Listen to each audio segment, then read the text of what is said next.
This Todd-versation is brought to you in part by Harvest Hold from Verdant Technologies, with promotional consideration from Volcano Produce. Hey, everybody. Good morning, good afternoon, good evening. I don't know where you are in this world, but I hope it's a good day. I hope truly it's a good day. That's always my wish for everybody on this big round ball that we circulate around this galaxy that we're in, trying to figure out where everybody else in the galaxy is. That's what we're doing. We're trying to figure that out. We're hoping somebody out there's got help for us. God, I hope they are. I'm excited about my guest today. We're going to have a fun conversation. This is a big brand. It's been around a very long time. This family is icons in this industry. There's no two ways about it.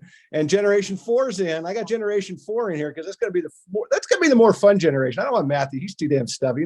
He won't be as much fun as Gabriela's going to be, no doubt. Please, everybody, put your hands together, pull over the car, get off the treadmill. Let's get fired up. We're going to have a fun chat today with the VP of Marketing Communication from Diorigo, all over Diorigo Galactic. That's what we're calling you, Gabriela. Diorigo Galactic. Gabriela Diorigo's in the house, everybody. Welcome.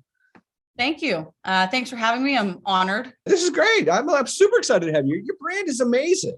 You guys have been around a long time. You're iconic in this industry. I got my pink shirt on and, honoring the family today, coming in hot pink. And, there's a fun thing to talk about. And you guys have seen so much in your family. And what I loved about the idea when I was thinking about, call Matthew, this and that, I said, I want to get the next generation. Let's get the younger folk in because they have such a great reflection point and they can just totally narc out the older folk and just totally say shit I want to get on camera, which is fabulous, right? This is your chance. I love it. So I'm really, really excited that you're here. I think we're going to have a fun chat. Before we get rolling, as I do with all my guests, I would love for you just to kind of say hello and tell everybody a little bit about your journey and bio, and then we'll get rocking and rolling. Yeah, of course. Again, thank you for having me. I will be more fun than Matthew. No shit. That's why I called you. He's a little bit busy these days. Whatever. And you know what? And if we just going to pick on Matthew for the next 30 minutes, I'm totally fine with that too. We can do that. I have notes. We can. I don't have a problem. I'm sure you've got plenty of stories. And we actually just had a nice little Zoom today with a bunch of our family members. Today actually commemorates the 1-year anniversary of the passing of my grandmother, Matthew's mother. Right. So I was listening to all the stories of the brothers, kind of ratting on each other. And I'm like, you know what? I don't want to get any shit for anything I've done because apparently you guys were hell on horrid. They're horrid. I'm doing pretty well considering I'm a saint at this point. 100%. Yeah, that's why you're here. And trust me, we're going to get the stories. I want to hear them all. Perfect. But just to kind of give you a little bit of background on me, like most people in family businesses, not most, probably half. I had no idea I was going into the business. I had no intention. I didn't really know much about it. My father's the oldest of the 5 brothers out of the New York contingent and left at a very young age to go to Arizona. Met my mother. My mother's from Mexico. So I was born and raised in Arizona. And my dad didn't really tell us much about the business. He didn't want us to feel pressured to ever join. It was kind of like, do what you guys want to do. Produce is tough. So if you really got to make sure you want to do it, it's kind of like a face tattoo. You really got to be sure. Yeah. Total commitment. Yeah. Total commitment. And, I sort of stumbled into it. I went to school for advertising, public relations, and marketing, and had every intention of ending up in New York, working at an agency. It was all about that kind of life, being part of the hustle and bustle, the rat race. And when I graduated in 2011 from college, my dad took my sister and I out, my older sister, to an event in Salinas and was just like, I just want to introduce you, get an idea what the business is about before, run off and take over the world. We attended the event. It's our annual Broccoli Rob feed that they do every year. And I was completely taken aback by the business. I had no clue. I legitimately thought that we sold broccoli at farmers markets. And kind of that was the extent of it. I didn't really understand the vastness of the industry itself and, our family's business within the industry. Right. So I was a little bit shell shocked, but I loved it. I thought it was so cool, so great. And, I'd never had any ag experience. So in my back of my mind, I'm like, I'd never work here because I don't know what the hell I would be doing. But at the end of our little trip, Margaret, my cousin, who was our VP of sales and marketing at the time, pulled my sister and I into her office and was like, I want to hire girls. We need to hire new people. I need more women here. So you got 2 weeks to decide. All right, go have fun at the party and we'll touch base. And we were kind of just like, what? But lo and behold, 2 weeks later, we decided independently what we wanted to do, but we both decided, we're like, we'll give this a shot. I thought worst case scenario, I suck, I get fired and I just move to New York. I was like, they're family, they can't disown me. I just won't work for the company. Right. And fast forward, 11, 12 years later, Boom. Still here. You're hanging out with me. I'm loving it. I know. It's such a great story. And I love what you said about, you didn't know a lot about it and you came in, you were kind of blindsided by what the experience was. And I say this all the time. The best employees to bring into produce in a lot of ways are people that have no clue, because they don't have any bad habits. They don't know what other people have taught them. You have a great opportunity to get them on the right trajectory, the right path, to be able to just like get no bad habits to fix, none of that stuff. So I can see where you walked in with those eyes wide open. And that's not a small event that you went into, right? Your facility of Salinas, it's not a garden hose and a forklift. It's a little bigger than that. It's a little bigger than that. And it happened to be taking place during the Pebble Beach Food and Wine Festival. Right. So I thought, this is what Salinas is like all the time. I'm in. It's not what Salinas is like all the time. No. But I absolutely loved it. I thought it's just such an interesting industry. There's so much to learn. There's so many different avenues within the industry itself. And the opportunity to actually get to work with your family, a lot of people might kind of not want to do it.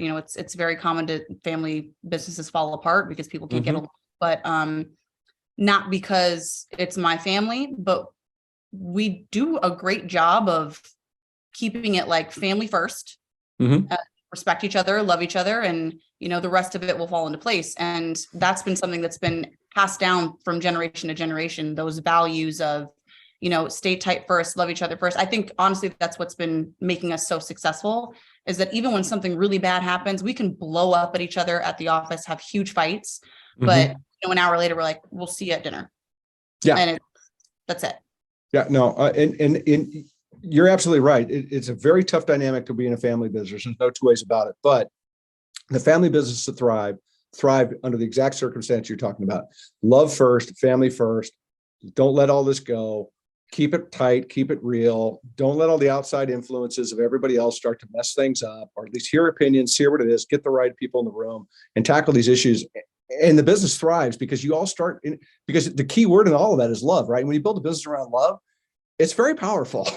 It really is. We need more of that. We could use that in Washington, D.C. A little more love could probably go a long way in our country, right? And we don't have enough of it. More than love in D.C., but that and some Windex and a fire hydrant, all kinds of crap you need to throw at that. You need to flush a couple of times, all of it. I get you. No, there's no two ways. But let's talk about, and try to tackle, because I was trying to figure out how to frame this up. I was thinking about this question, like, how am I going to, and I thought to myself, I'm going to make this really easy on myself. I'm just going to make you do it. So I'm going to give you a big, broad question. I'm just going to let you roll, because I think it's the easiest way to get it. I want to tackle everything this amazing family has created, right? So that's a big deal. So explain all the moving parts, if you wouldn't mind. Throw a little history behind it, kind of what they do, how they integrate, whatever, just go. I'm going to let you have it. Thanks for joining the Todd-versation. And now, a word from our sponsor. Hi, this is Gordon Robertson, CEO of Verdant Technologies.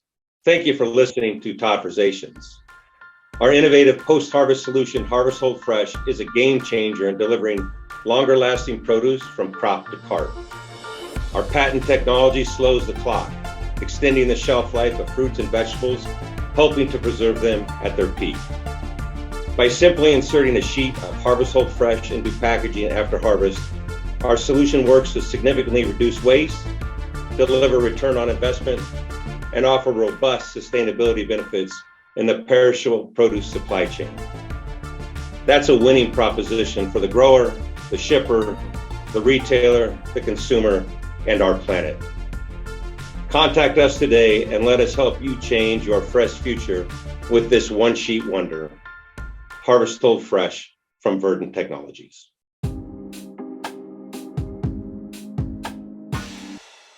The business started out of Boston, actually. My great-grandfather and his brother immigrated from Messina, Sicily, went through Ellis Island, and actually went to Boston. So that was actually the first branch of the company. Right. It was July 27th, 1920. And when they officially started the company. It was actually Boston Fruit Company, so it was not the Dorigo Company at that point. 3 years later was when Dorigo Brothers Companies was actually incorporated out of California.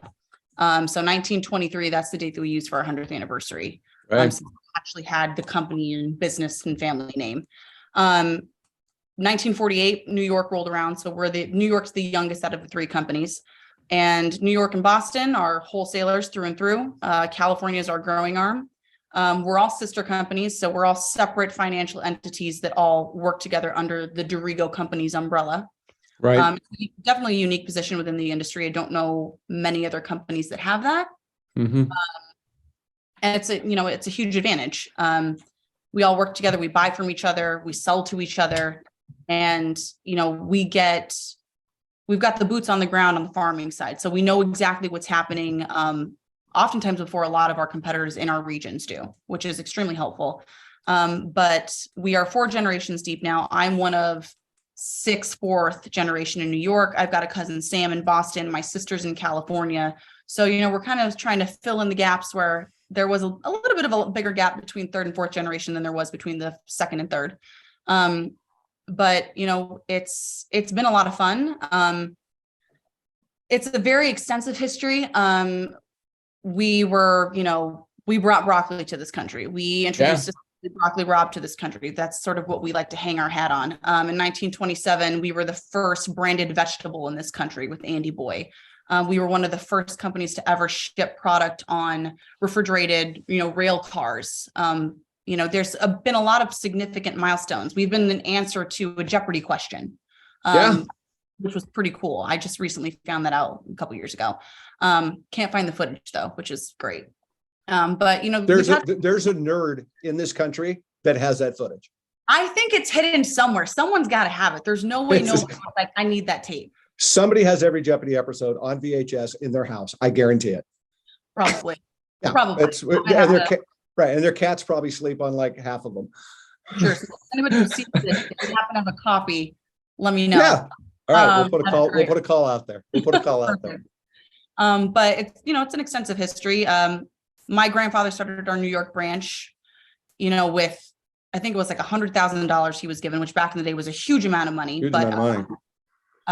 Showed up to the New York marketplace, which used to be down in what is now meatpacking and Fidei area before they moved up to Hunts Point, and, just would live at the market, live there, would sleep wherever he could. There may be a hotel nearby, and he would work 8 hours, sleep 4, work 8, sleep 4. And I think he had 3 employees at the time, and built it out to where we are now. We've got roughly 300 employees, 3 different facilities, all in the Bronx. Our California company has just grown exponentially. Yeah.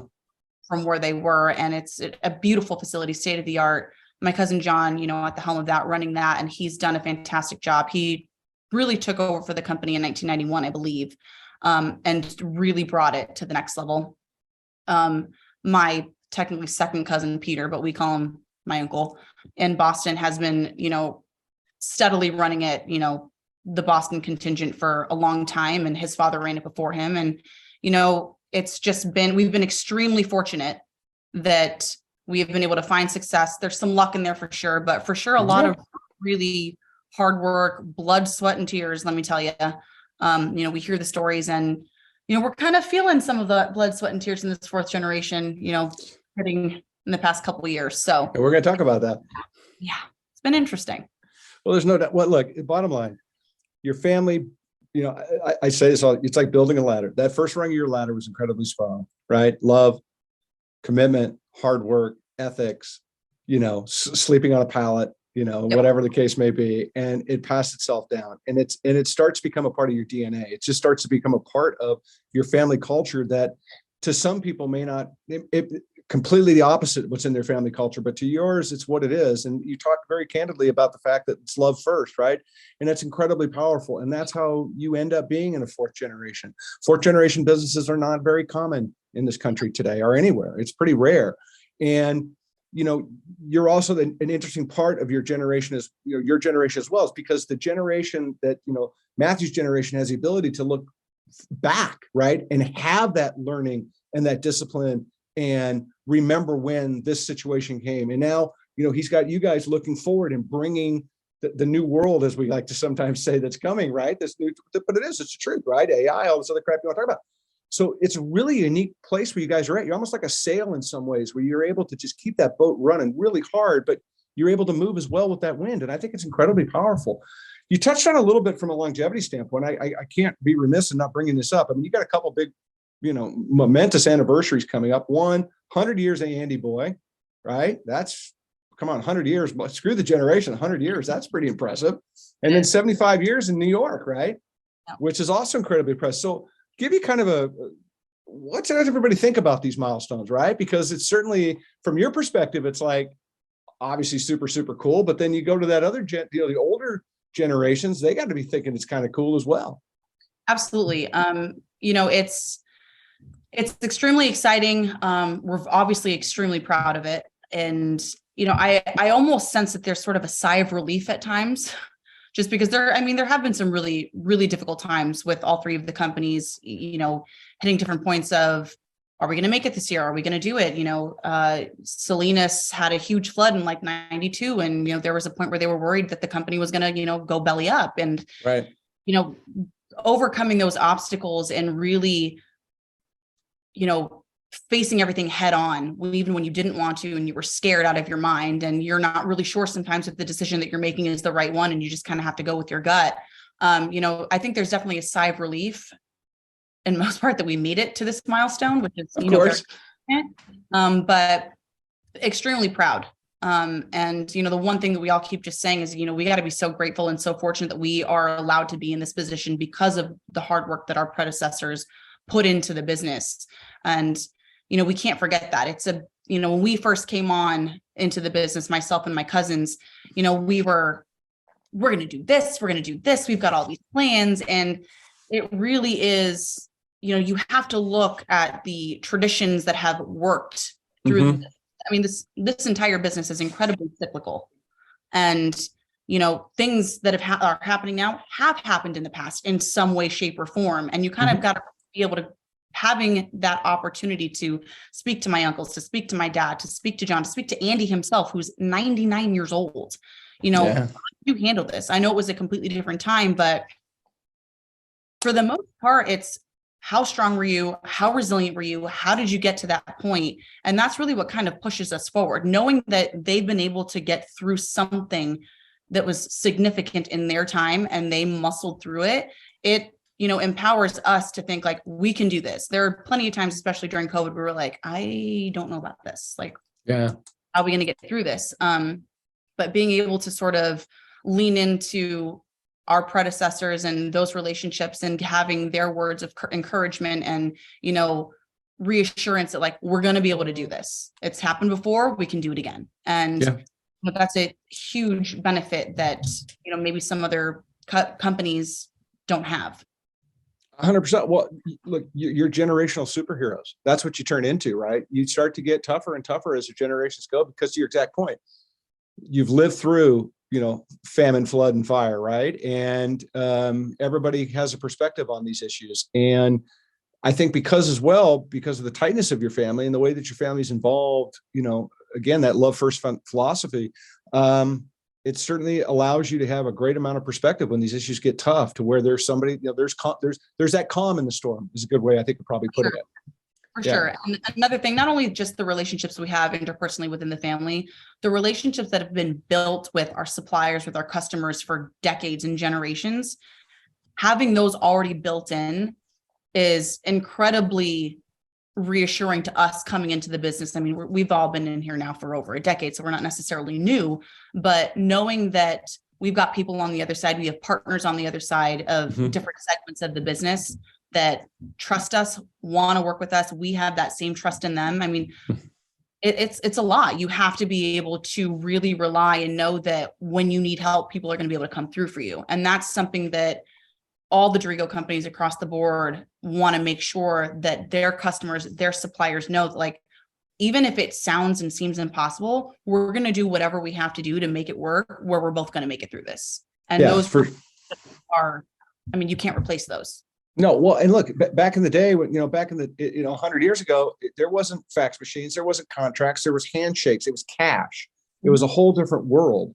And, but again, that fourth generation, that mindset of being a good person, which is one thing I will attribute to you all, is that you're all decent human beings. You're always enjoyable to be around, and you come from a place of You can see, let me rephrase that. You can see where mom and dad, grandma and grandpa, everybody, you can see the influence through your generation, right? You can see it as the kindness that's a part of that. So I think that's the most powerful thing about your family in a lot of ways to me. I mean, the business part is one thing, but I think it's who you are, because, you're not a mom and pop business anymore, right? It's a little bit larger than that.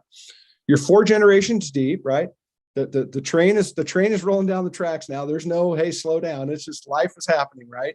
So it's pretty cool. So my question to you, and I think about framing it up the way I just did, what's one of the best lessons your family's taught you about being a good person? I mean, but not Matthew. I'm not asking about him, not him.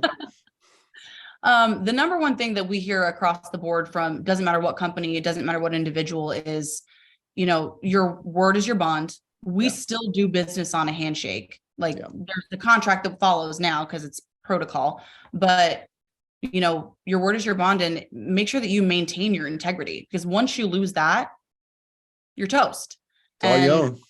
It's, it's brought up at every weekly sales meeting. We have that. We, anytime we all get together for shareholder meetings, for board of directors, I mean, the word integrity is what really shines through. It's, that's where we base everything off of. It's, don't get caught being cute, as my Uncle Mike likes to say, because it doesn't last that long. But,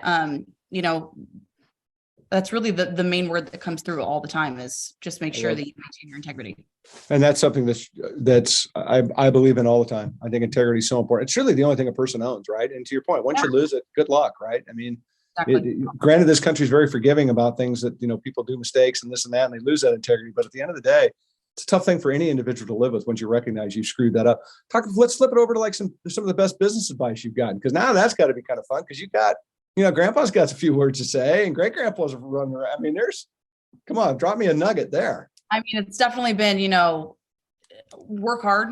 You're going to get out of it what you put in. That is something that I have heard, from everybody. And, you can go and sit and chill in an office and just hang out, but you're not going to get much from it. And,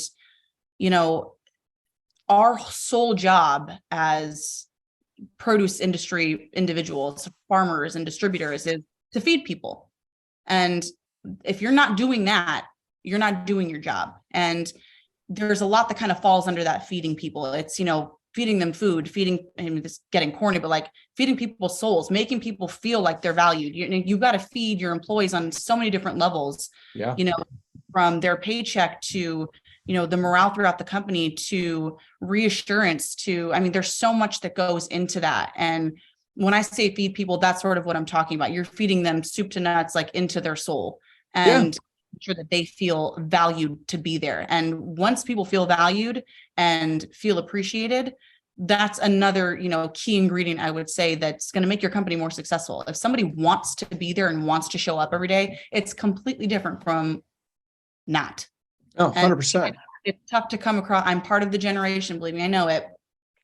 We got a little lazy, I think, in my opinion, with a lot of different things. And, the work ethic isn't quite what it used to be. And, at least in this industry, from the people I've come across that are around my age, that's still at the front of mind. Like, people know you got to show up and you got to work. So putting it, what you want to get out of it, for sure. And my favorite piece of advice I got actually from my father, even before I started working in the industry, but my Uncle Matt might actually get mad that I said this, but it's ask for forgiveness, not permission. Yeah. But make sure you're doing it and that the decision you're making is right. Don't just go and, do stupid things because you feel like doing it. But if you know something's right in your gut, listen to it and ask for forgiveness after, not for permission. Because, fortunately, I've been lucky enough where it's worked out in my favor. But, there's still a lot of unknowns in this industry. There's a lot 100%. of, when you're at the mercy of Mother Nature and you're kind of just like shooting from the hip sometimes, that's all you got. And it's a lot of trial and error. And you got to trust that it's going to work out. But I'd say that's probably my favorite piece of advice that I got from my father.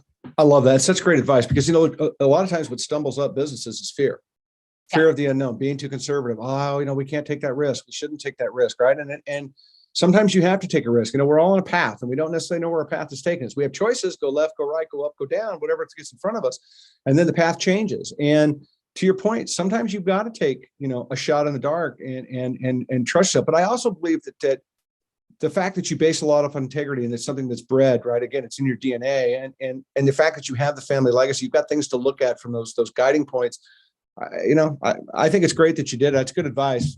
Who cares what Cousin Matt says? I don't care. Uncle Matt doesn't matter to me, right? I think it's good. I think it's powerful. I think it is. I think it shows courage because look, you guys are on the clock, right? Gen 4's here. Here it comes. Now it's your responsibility. So, and it's certainly a different world than it was 75 years ago. It's certainly a different world than it was 10 years ago, 15, 20 years ago. So what's keeping you, you guys get together, you guys have a powwow, you talk about everybody behind their backs. I know what you kids do. I know what it's like out there.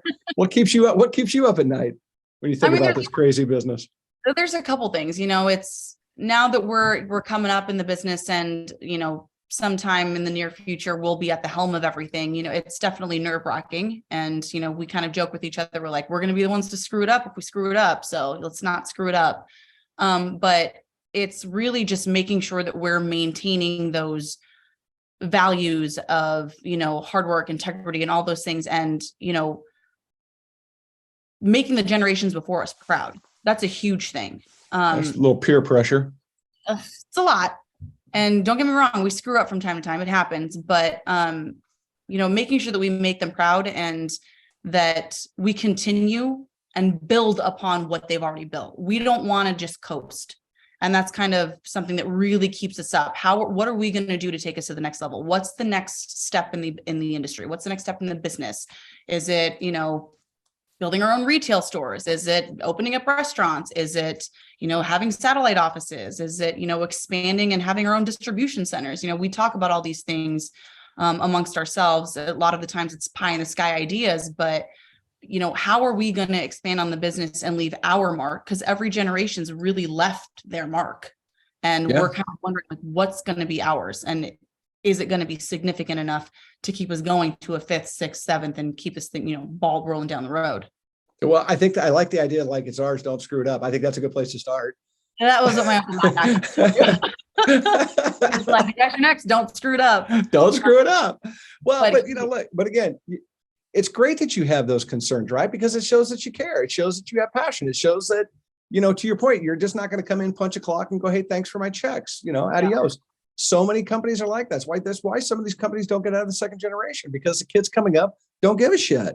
They want the truck, they want the money, they just, whatever. I don't want to farm, or they don't want to be a part of something. And it's what it is. And so I think it's just a different world. I mean, you guys have just got a different upbringing. And let's be honest, cutting your teeth on the streets of Boston, on the streets of New York, 100 years ago, whatever, 50, whatever, kids, that ain't like walking down Beverly Hills, kiddos. I mean, it's a whole different world. And so there's a work ethic, there's a survival skill, there's something that goes with all that. And if you've never been down, if you've never had the opportunity to go to the market in New York, if you've never had, especially 25, if you had an opportunity 25 years ago, it's amazing. Yeah. But to go see what this world's like, or even the LA terminal in some ways, it's really something, it's really a neat experience to be able to go do. And it's open. You can go do it. It's not like you can't. It's pretty cool. It's pretty cool. It's a very different world. I had the opportunity to work for the California side and work on the growing side of things. And, working with my uncles and seeing what was going on with their accounts, I was like, I could do that in New York. When I got to New York, it was like, I had no idea what I was talking about. It's a completely different world. It is, my younger cousin Gianna said this in an interview a couple years ago, and she was like, it's almost as if like we provide the stability for the instability within the industry as wholesalers, which she couldn't have been more accurate. And we've been extremely fortunate. Matthew, Michael, and Paul, my 3 uncles in New York, have welcomed us with open arms, which doesn't happen for every generation. They are thrilled to have us there. They're excited to have us there. Anything we need, they're like, just let us know. We want to teach you. They don't want to keep us as like the kids in the business. They want us to be able to step in and, have everything run like a well-oiled machine. Sure. So we're extremely grateful for that. And they've been great teachers. And whether it's, having to do with work, whether it's personal stuff that's going on in our lives, whether, whatever it is, they're there for us. And that's also very, very reassuring. They're kind of our safety net, which makes it a little bit easier when you're not working scared. it makes it a little bit easier to be more successful because, like you said earlier, fear is a very, very powerful tool, and you can either use it to your advantage or you can let it eat you alive. And crush you. Well, and look, they have an obligation that they're honoring to the generation before them to make sure that they pass the baton the right way. And I think that's really a powerful lesson for businesses to think about. Even if you're just a single business getting started, how do you empower the second generation? What are my values? How am I building myself to be a leader I need to be when that next generation comes, right? And I think that's really, it's incredibly important. I mean, it's impactful. There's no two ways about it. Because again, as we said before, they don't get to 4 generations, 5 generations. You guys are talking 6, 7 generations, right? You're already ahead of the game thinking, how are we going to do this next? That's a big path, no doubt. Oh, yeah. I want to switch gears switch to a topic that I'm real curious to hear your opinion on. I talk a lot about the value of food in this country in a lot of ways, whether it's children's nutrition, fruit and vegetables, increasing, so whatever you want to do. And it's a really hard question sometimes for people to get their head wrapped around. And then what are some of the opportunities you think that we can embrace more fully as a nation, as an industry, to help us, teach and understand, or just get the message out for people to better appreciate what the value of food is? It's a big question. I think, I was actually talking about this the other day with one of the local nonprofits that we work with, and they had partnered up with a hospital here in New York Presbyterian. And we were talking along the lines of the solution these days is an easy fix. Everybody wants an easy fix. I don't feel good. I'm overweight. I'm lazy, right. Or whatever it might be. I'm sick. Everyone's looking for a quick fix, a pill. There's like a prescription that goes out for God knows what now. And shifting that focus to thinking like, why not making produce a prescription? It's very healing. And I think that's something that COVID sparked it up a little bit again. It was a catalyst in getting people to revisit, like, what am I actually putting into my body and how important is it?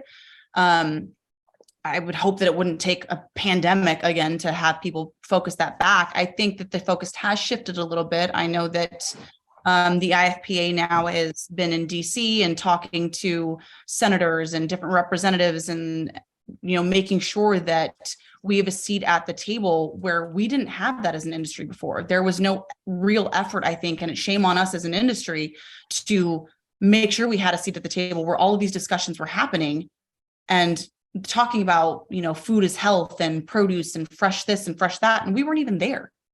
We had a tendency to kind of be a little bit more humble, if you will, and, do the job that we want to do and, be proud of that. But making sure that we're a part of those conversations is going to be huge. And being the fresh produce world into a more, I guess, more vast discussion and a bigger discussion with, the other topics that get discussed all the time in this country, North America and all over the world. I think we have been late to the game with that. And I don't necessarily know what the recipe is. If I had the answer, I'd run for office, but it would be getting more involved in that segment and starting young. I mean, there's a lot of organizations and nonprofits that think they've got the right recipe to reach kids and they've been around forever, but that doesn't seem to be getting a whole lot of traction. So really taking a look and doing some self-reflection with some of these organizations who are focusing on that. It's like, all right, well, what are we actually doing? Are we actually hitting the right people?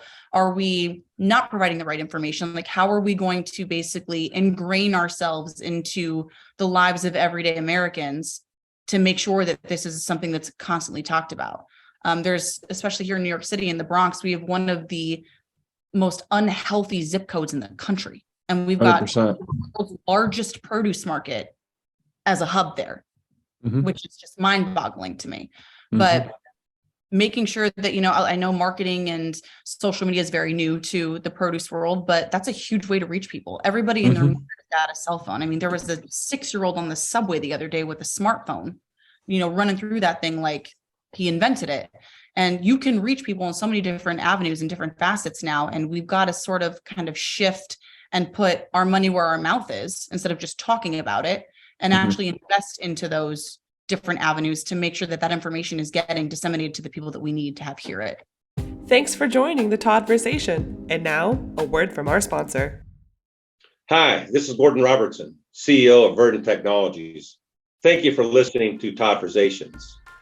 Our innovative post-harvest solution, Harvest Hold Fresh, is a game changer in delivering longer lasting produce from crop to cart.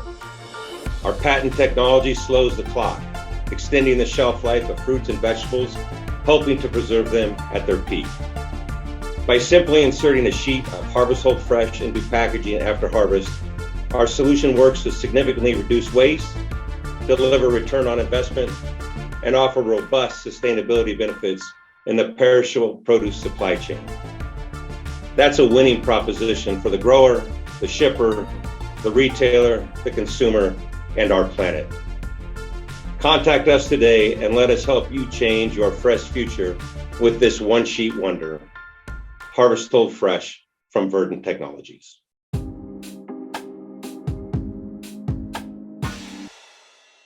Bam, kids. I couldn't answer that any better. You're 100% right. Look, we made food. I'm probably going to get in trouble for that answer. I don't know. And I don't think so at all. I think the answer is beautiful because, here, real simple to come back around on what you just said. Look at television and tell me what commercial you've seen to eat better food. Tell me what commercial you've seen to go eat bananas. Tell me what commercial you've seen to go eat, whatever. Your commercial, people going through the drive-through. It is what it is, right? So we've made food, and there's positives to why I make this statement. We've made food very easy. Therefore, we have dummied down everybody's idea of what good food is and how to value food. Right. And to your point in the Bronx, right. And I think about it first thing that comes to my mind is my friend Stephen Ritz, what he's doing at the Green Bronx Machine, which is just killer work. I got to give Stephen some love every time I can think of him. But you think about the bodegas and what's there, right? It's life. There's food deserts everywhere in this country, and the food deserts are not helping us because, to the point of what you're making, our economy will change, the climate will change, the world's health will change. There's so many things come from being able to embrace and drive value back in the food. I mean, there's a lot to it.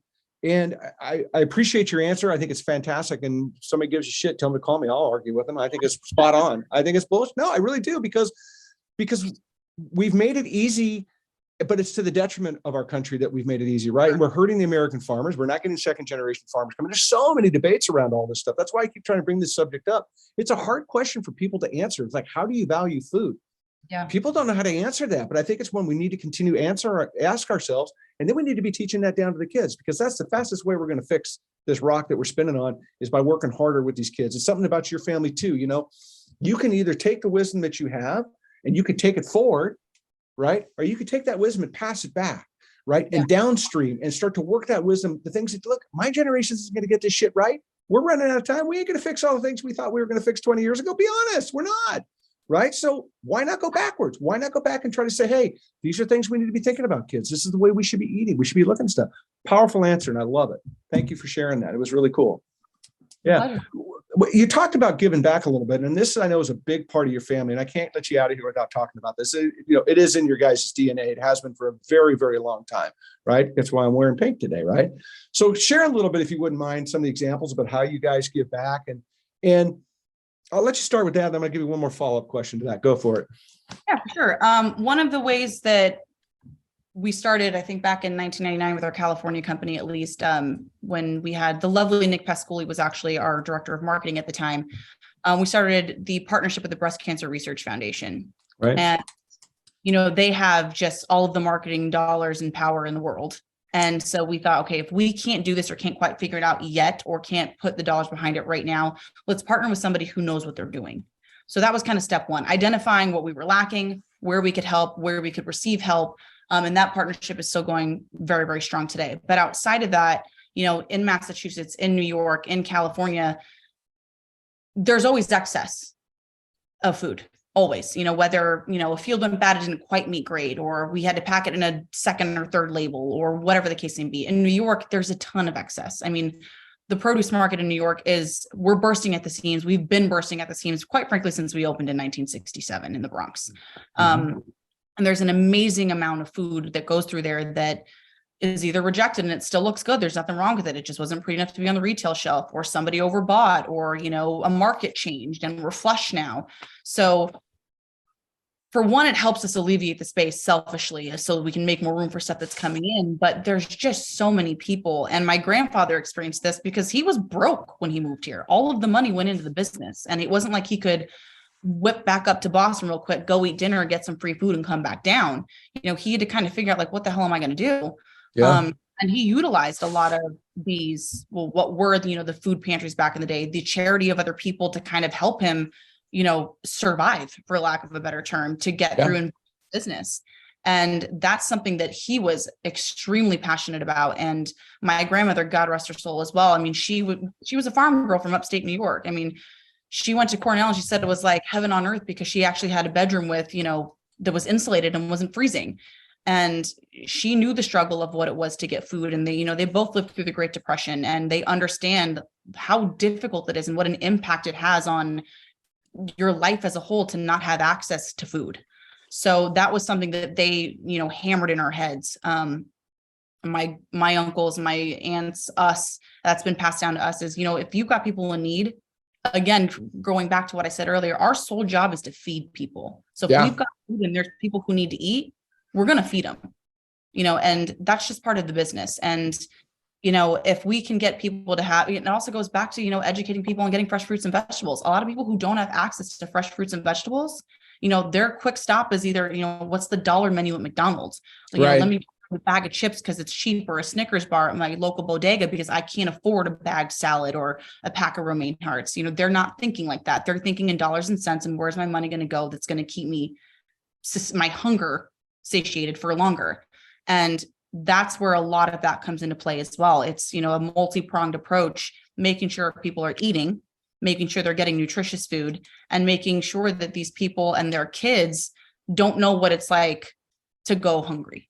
And that's a huge thing that, it's when you go to these events and you're handing out food and you see how grateful and appreciative and just it changes their entire mindset oftentimes because they know they're going to have a meal that night. Or, we work with a ton of schools in the Bronx, we're constantly delivering food. We have different programs, meal programs. A lot of these kids, the only meals they get are at school. They can't afford to, they simply just can't afford to eat at home. So it's like, you hear these stories and you're just like, and they're good kids. They're trying hard. They're doing whatever they can to make something of themselves. They hold the same values we do. They're just in a tougher spot. They were not as fortunate as, myself. And to see that and have it be in your face, you can't say no to that. Yeah. You just can't say 100%. No to it. No, it's 100%. And once you learn to give back, whether it's even mentoring, which I believe is just being a friend, right? It's just, you're addicted. 100%. Right? And it becomes something, like I said, it's a part of your DNA. It's part of your heritage in your business, right? I'm sure that if somebody was hungry and came up to grandpa, he would hand him an apple, right? That man would invite him to come sit down at his dinner table and be like, eat until you basically can't walk. Yeah, right. And I think that's something, that's a powerful lesson. I think, I love it. And I'm excited to see your generation continue to carry that on, because we have to lift each other up, right? We talked about it in the very beginning of this broadcast, that if we would lean into loving each other more, 100%. This planet would be such a better place. There, all the things that we see going on with all of the posturing and all these things, and I'm pointing this at you and you're pointing this at me, it solves nothing, right? It doesn't, it screws it up for everybody. So stop, right? At some point, we're all on this rock together. Just your view's different than my view, but we're still here. And I think we have to get past that. And so when I hear about generations like yours, I hear about companies like yours, I should say, that are doing that big of a lift of giving back and supporting their communities and other things all around, and how the passion comes out of you sharing about it. It's encouraging to me to see that go. It's like, okay, cool. There's fourth generation got that shit figured out. I'm stoked about that. I don't really care how you run the fucking business, but I'm glad you're giving shit back, because that's what was going to win the day. No, the giving stuff back is, that's ingrained in us. It's not even a second thought. It's, again, the stuff that keeps us up at night is, all right, how are we going to continue to be successful? I know. Yeah, the hard part. I know. The hard part. I get it. I get it. Yeah, the other part. So tell me, what's next for you guys coming up? Anything exciting coming up in 2023 besides the big, anniversary, or, the anniversary parties and all that? Yeah, the big anniversary is making sure that, we pay homage to those before us, and, recognizing that it is a significant milestone, and that, emphasizing, I'm sure the generations above me are going to put the pressure on, be like, we made it here. It's up to you guys to get us to the next one. But we've got a lot of irons in the fire. Good. Our California company is always expanding, always looking to see, whether it's, automated harvesting, whether it's different, seed varieties, what can we produce? What's the next, packaging thing that's going to be, important to consumers. In New York and Boston, we're looking at like, how can we expand the business to kind of get outside of just the market? We've got facilities outside of the market in New York, and we're looking, do we need to add satellite offices? Do we need to expand? Like, how can we further our distribution to not just the New York metropolitan area, but how can we go into other regions? And it's, looking at other best in class companies to partner with to, make that happen. The mentality of, we're going to do this all on our own and no one's going to be better than us has definitely been a mind shift that has changed. It's about figuring out what are other guys doing that they're experts in, how can we work together and both, find success in that way. Our California company has done an amazing job with that. We've got some great partners, Driscoll Berries being one of them, where, they figured it out and they're moving. And it's been a great, business venture and endeavor for both companies. In New York, we have the same partnerships with all of our growers. What are different things we can do? Is it a cross-stock and consolidation type of setup? What are different ways that we can promote some of the new items you have? We view ourselves as an extension of our supplier sales offices. So what do you need from us to help with that? Leaning into the partnerships and figuring out ways that we can work together, I think is going to hopefully be the catalyst and spark my generation's ideas of what our business should become down the road. But I mean, those are kind of like 5-10 years down the line. In this next year, it's really just going to make sure that we take note of the successes that we have had and really absorb that, appreciate it to its fullest extent, and show the appreciation as well to the partners that we've had that have gotten us to 100 years. Because we would not have been able to do it without any of them. So it's not just our success, it's the partnerships that we've had 100%. I love it. Congratulations. I think it's just super great. I'm thrilled. I'm excited. It's going to be great to watch you guys continue to go. And I'm on the sidelines cheerleading for you. I am. Yeah. Don't screw it up. But I'm on the side. Thank you for being here. Thank you for hanging out with me. This has truly been enjoyable, and I've enjoyed talking with you and getting to know you a little bit and hearing your perspective. And it's not Matthew, so it's so much better. No, teasing. I love not gonna lie. I take a lot of his little, one-liners and stuff and have turned that into my elevator speech. So that's good. No, stealing shtick is not wrong. That's not a big deal. I love it. But thank you for being here. Good job for a long time. Of course. Thank you for having me. I appreciate it. It's really been an honor. Thanks for hanging out, and come back anytime. We'd love to hear. Let's find out. Yeah, we'd love to do it. I appreciate it. Everybody, thanks for being here. Thanks for listening. Thanks for being a part of this. We really do appreciate all the love and support you give us and what we're doing and what we're trying to accomplish, and all the great people around the world that are listening. It's so much fun to talk to everybody in some weird way through this mechanism called the internet. But thanks for being here. I appreciate it. Don't forget to check us out on social media, TLC_Todd-versations. We're there because all the cool kids. You know why I'm on social media, Gabriela? You know why I'm on social media? Because everything on there's the truth. Nobody lies on social media. Did you know that? It's the bastion of goodness. News to me. Anyway, thanks for being here, everybody. Remember, go inspire somebody today. It's incredibly important. Just like you got inspired from this conversation. Give back, do good, trust yourself, follow your path. Take care, everybody. We'll see you real soon.